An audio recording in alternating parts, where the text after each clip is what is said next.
I'm delighted to say Irish and Munster Rugby star Eimear Considine is with us, here to launch the Aviva Midi Rugby Virtual Skills Hub, which will take place over next week's midterm break from Monday the 15th to Friday the 19th of February 2021. Check out aviva.ie/safe to dream for more. Eimear, good morning to you. How are you? I'm great. Thanks very much for having me on. Before we get into you and the rugby, how's your sister getting on? She got a bad knock at the weekend to her head.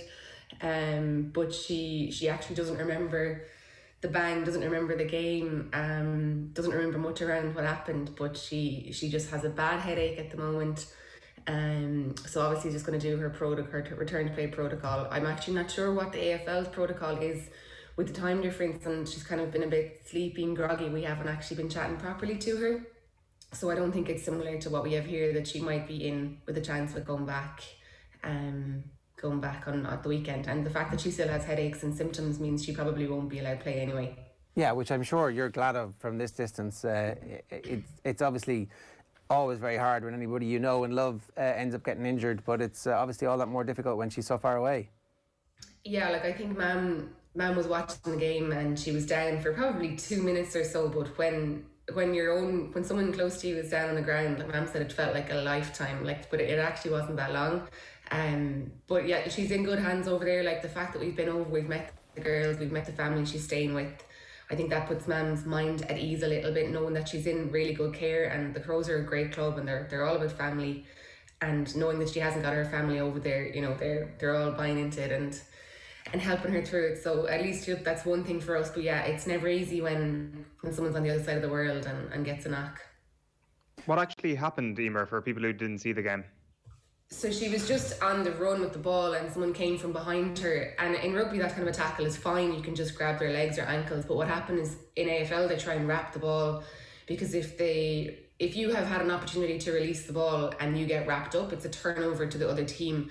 So she actually got the ball away, but the girl never let her go. And actually, instead of falling the way she should have fallen, the Giants girl fell on top of Eilish, but Eilish's hands were tied, so she literally just face planted on the ground with her own body, but also the impact of the Giants player on top of her. So she had like double the whammy fall on top of her head, and it was straight down her head because her hands were tied, so she had no way of supporting herself.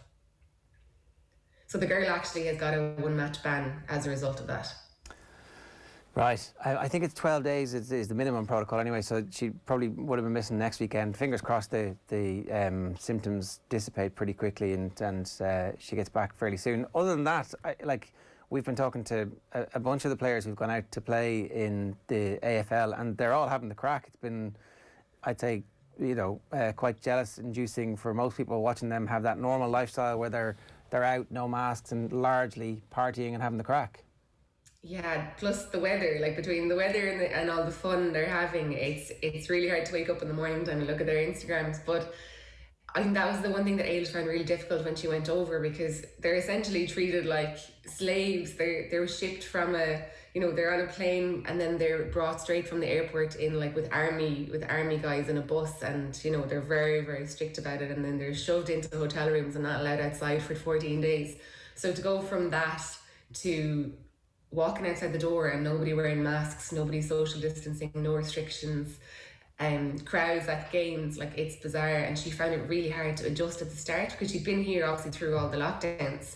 It didn't happen overnight. She still was a bit wary about, will I wear my mask, will I bring my mask, or I suppose it does. We've adjusted to it here, but it was strange for her at the start. You played Gaelic games as a kid as well.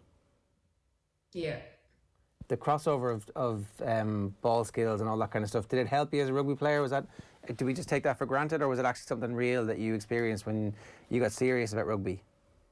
No, I think the same as the AFL girls, the athleticism of Gaelic footballers is what stands out from the crowd with us. And I think the ability to be able to pick up a sport, we'll be able to try our hand at probably a lot of sports, but just to get good at them, I suppose, is the hard thing.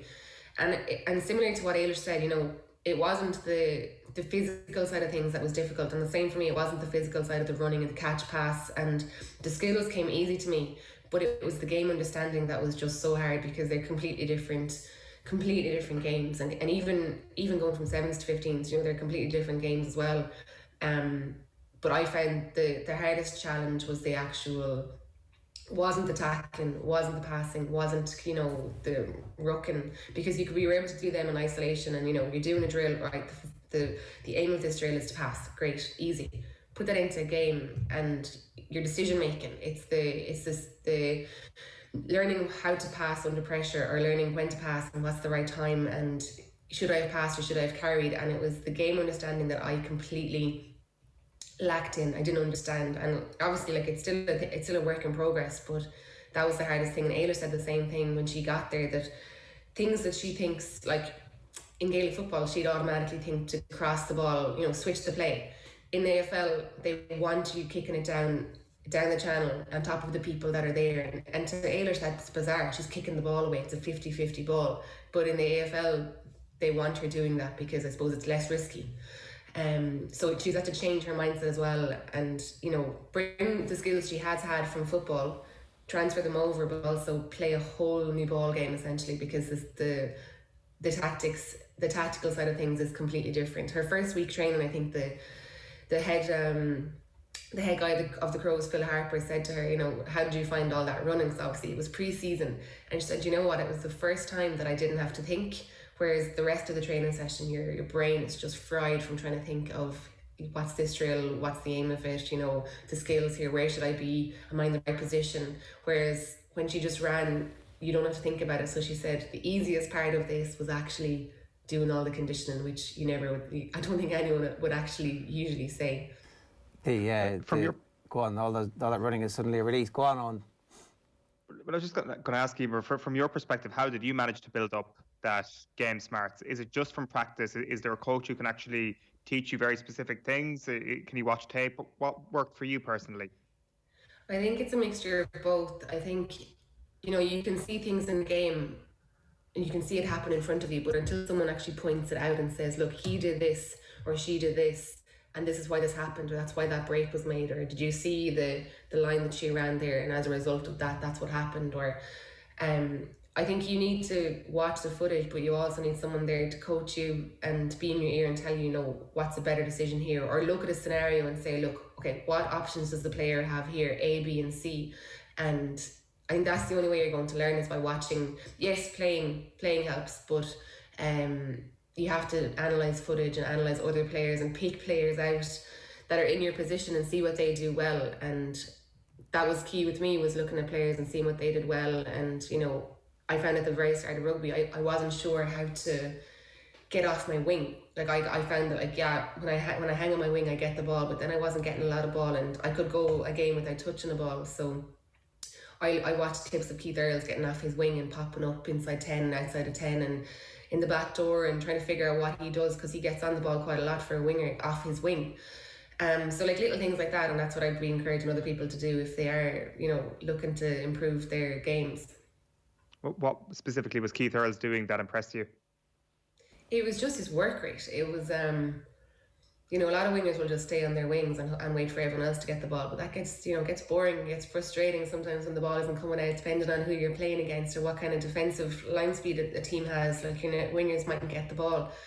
So it was just getting off, you know, popping up after third, fourth phase when, you know, 10, 20, 30 might be a bit, you know, scattered, or they mightn't have a proper defensive line set, and spotting those little gaps, and, or, you know, even like a grubber in behind and chatting to the 10 or whoever is kicking the ball. It's just working off the ball to try and get your hands on the ball, and that was something that or even popping up a first receiver. Like, he pops up a first receiver quite a bit and gets in there.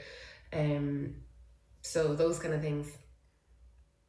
As you start to implement those into your game and you start to get your hands on the ball a bit more, when do you reach a point of comfort? And you said it's still a work in progress, obviously, and like, I guess all good sports careers until the day you finish are always a work in progress. But when do you start to feel comfortable and like, yeah, okay, I should be here and I'm doing the right things? Yeah, like, I don't think you ever feel content as a player either. You're always pushing for more, like you said. Like, there's always something new, or the game is always developed in a different way, or, you know, like, even, I don't know, like the last day James Lowe was used as a kicker, like kicking option as a winger, like, so it's a completely different role for a winger. So the roles are always evolving you know, in the game, and every day it's changing. But I don't know. I don't even know if I'm there yet, or but I suppose just maybe a better question is, when do you start to enjoy it? Yeah, I suppose my first season I was definitely learning, and that second season when I came back, and you just have to stand up, and then I think when you start doing things right, you start getting the backing of your teammates, and when your teammates back you, when your teammates are telling you to do this, and your teammates are telling you to, you know, take the ball on or get in that position, or the head coach is saying, you know, you get yourself into those positions, you know, I think it gives you confidence too that they back you, and that, you know, you have the backing of your teammates, which, you know, always gives you a bit of confidence and spurs you on to do it again and again. And I think that's probably the most important thing, is that you have the backing of those key people on the team. What are you looking for then if you take that conversation and you apply, say, to last Sunday when you're watching Keith Earls and you're watching James Lowe, and it comes to your analysis? What did they do well? What did they do not so well, for example, against Wales? I think the one thing with Earlsy is you can always back his defence. I thought he had a quiet game, actually. You know, there wasn't many gaps for wingers, but, you know, these days it's not about line breaks, really. Obviously, Robbie Henshaw was the exception there, but, you know, the defensive system is so good in games these days, or in teams these days, that it's about getting any bit of a gain line, any bit of an advantage to put the defensive line on the back foot. So I suppose, look, he carries well. He's always going to be safe, but he didn't get the opportunities to, you know, make the breaks that he usually does. But his defensive system you'll never see someone make a break down his wing. You'll never see someone. It's very rare someone will score a try down his wing. He mightn't always make the tackles, but he's in the right place at the right time, and he can read the defence well, whether he needs to shoot on a player, man and ball, or whether he needs to wait for his inside support line. So I thought he had a quiet game. James Lowe, like I said, he's a great option. His left peg has always been one of his strengths, and it was good to see him clear twice with his left. I think with Jacob Stockdale gone from 15 at the moment with his injury, or if you will, I don't know how his injury is, but at 15 you had that left option with Jacob there, and I think James Lowe was a good fit at the weekend to substitute that there with those two phenomenal clearance kicks, like the length he got off that boot. And like, that's the stuff we see so often from James Lowe, even in open play. Like, his boot, whether it's a chip or a grubber through, you know, he's really powerful that way. So look, it's worth having someone on the field like him for that reason. But I thought the try, it was a tough one for him as a winger. You're damned if you do and damned if you don't there. If you shoot and get the ball, and man, you're a hero, and, you know, you've saved a try. If you shoot and don't get the ball and it's a try, you're the worst in the world. But equally, if you go soft on your 5 metre line defensively, someone's going to get over the line. So you probably could have read that a little bit better, maybe left it, or else just got man and ball. But I think overall, like, he's really coming on, and it's good to see. He's a different type of player to Earlsy. Earlsy and Jordan Larmour, they're kind of similar in that they dance around players, whereas James Lowe is like that strong ball carrier who kind of has a bit of X factor. You don't really know what you're going to get with him, because he could chip and chase, he could mill someone over twice his size. So he's exciting on attack for sure. And I thought the man of the moment was Hugo Keenan in the back three. He was phenomenal. He just didn't make any mistakes. And as a fullback, you know, you're not looking for the X factor all the time, but he just didn't make mistakes. And safe hands, safe house back there is something that you need. And sometimes you take it for granted just how safe, even like Rob Kearney, how he just did the basics right. And Hugo is really, really filling those shoes well, and really coming into that position. And I think has the jersey nailed down for the moment anyway. It's remarkable the lack of a GAA background in that back three is striking, and surely something you'd use as a black mark against it. Usually, yeah. Some commentators have to mention their GAA skills for some sort of a catch they make. It's interesting that you mentioned that about Keenan, that he just does the right things all the time. And I think that was probably one of the things that we maybe didn't appreciate too much with Rob Kearney, that he just did his job all the time, which is a really difficult thing at test level, to be doing the right thing every single week. I think that was the one thing that people noticed when Rob went. Like, obviously Hugo has found his feet at the moment, but there was a gap there where we were like swapping around fullbacks, going, who's the best one here? Who should we fit in? Like, was it Larmour? Was it Stockdale? Was it Hugo? And eventually, you know, through, like, obviously people have to find their their feet in a position like that as well, and get used to playing with the wingers around you, because depending on the defensive system or depending on the wingers, they might play different. They might play differently. So it's just finding your feet and settling into that, really. But like, even little things that Rob did, if you're watching a game from like behind, or often when you're watching from TV, you don't see the work off the ball of the fullback. And I would have learned quite a bit about the back three from actually being at live games.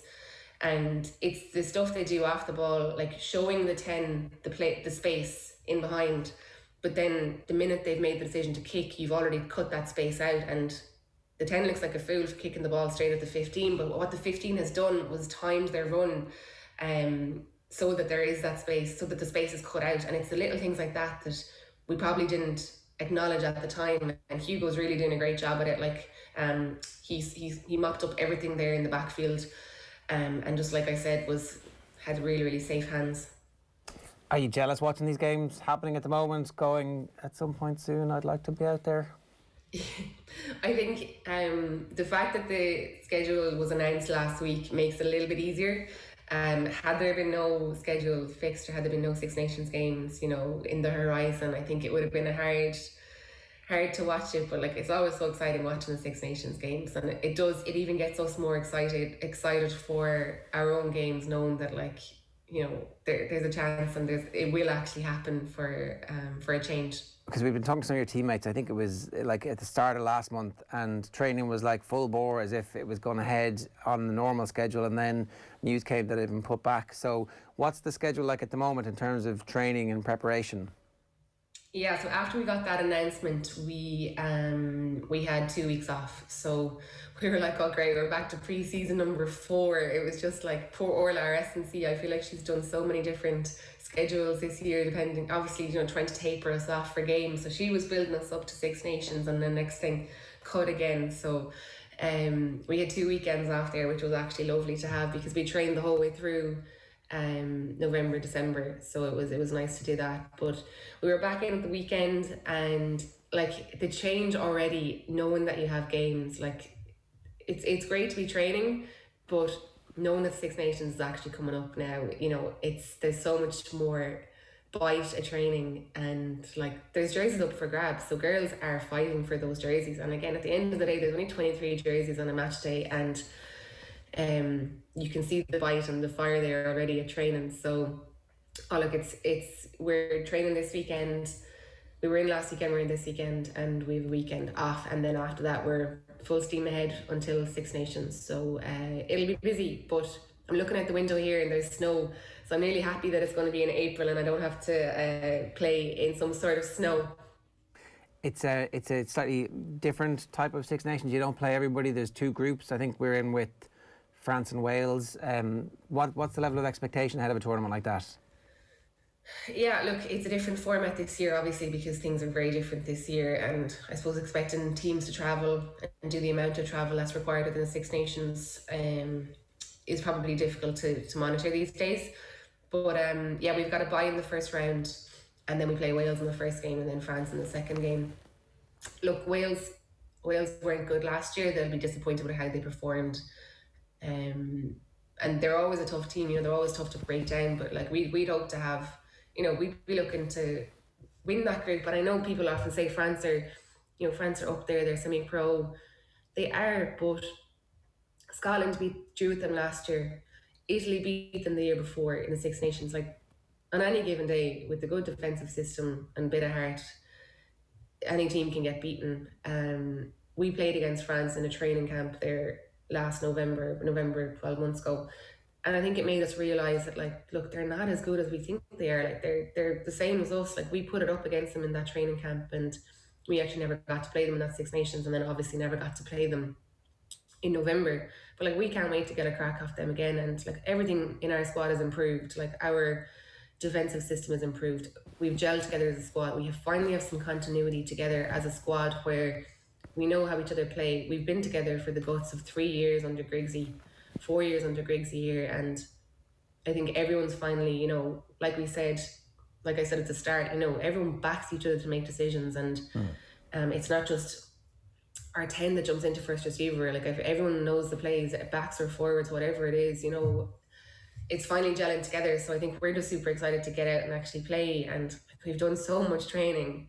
If we're not trained at this stage, I don't know when we'll ever be trained, but I think everyone is just super excited to get out and play the games. And like, we're in a good position that, you know, I think we don't have a lot of injuries, which, you know, is the benefit of not having games, because obviously that takes its toll on the body. So we're fresh going in with the full selection, which is really exciting. Eimear, best of luck with it, and we wish your sister all the best in her recovery too. Great, thanks very much. Thanks a million for joining us this morning. Eimear was with us to launch the Aviva Mini Rugby Virtual Skills Hub, which will take place next week's midterm break from Monday the 15th to Friday the 19th of February. Check out aviva.ie/safe to dream team for more. We're back talking football with Daniel Harris out of the 5th round of the FA Cup, and David Moyes against Manchester United next.